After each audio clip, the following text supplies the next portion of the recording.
Welcome back to ATL Homicide at Home. Okay, let's get into it. Here's what we know. The crime scene is an empty, vacant apartment. No one should even be living there. Is this a squatter? We also find condom wrappers and some cash and think prostitution could also be at play. Our gentleman is up in here with an air mattress, an empty condom wrapper, a couple of bucks there. What's this guy doing here? Small footprints on the door, either a very short person or a young person.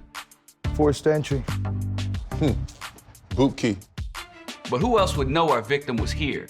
Our victim is possibly an undocumented immigrant, and we can't find ID on him. The dead can't speak for themselves. We have to become their voice and find justice for them and their families. Most homicide investigations deal with adults, but this case was centered around a group of kids, which brought its own set of challenges. Word? No, he's right here with me. We're on the way. All right. That's my boys. They picked up somebody that knows something. Dealing with juveniles is probably the trickiest interview or interrogation I think you and I have ever encountered. And one thing that viewers should know always is that when we interview people, adults especially, we rely on life experiences. Juveniles don't have a lot of that, so there's no common ground. We're not finding that space in the middle where we're meeting. So then we got to step into the role almost as a parent. You want to know about the dead Hispanic guy over on Fairfield? All right, let's just get started. What you know about it? It's a really sensitive situation because in the time that me and Vin spent in homicide, popular opinion, scientific facts have shown that the child's mind from age 16 to 19 hasn't fully developed. You know, dealing with juveniles, especially knowing, that the evidence is pointing to this usually young man of color, unfortunately, is what we've experienced. We know it's not just this juvenile's life that's changing, it's this entire family's, the whole structure, the potential this kid had. Detective Quinn, this is Detective Velasquez. We're looking for your son, Timothy. And it affects us. We can't walk away from that encounter without feeling some sense of sorrow.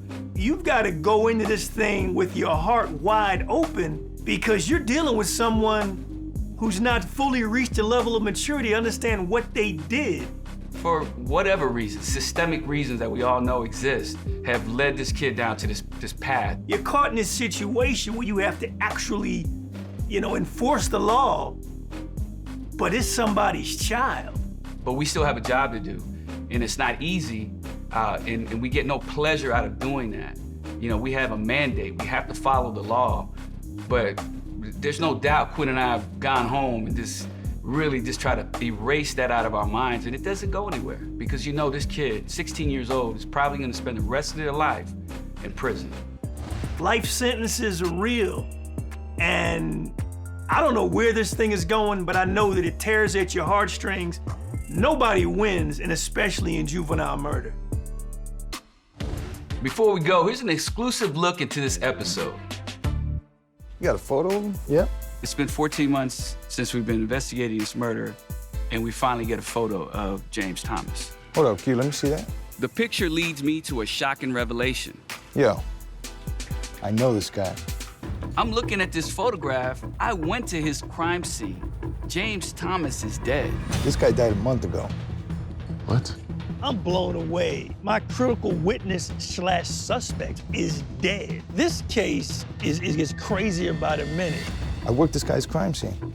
On December 12, 2003, I caught a new case in the midst of investigating this case. There was 2 victims. This guy, James, who was DOA, and the other guy was his stepbrother, Clinton Davis, who survived a gunshot to the head, bro.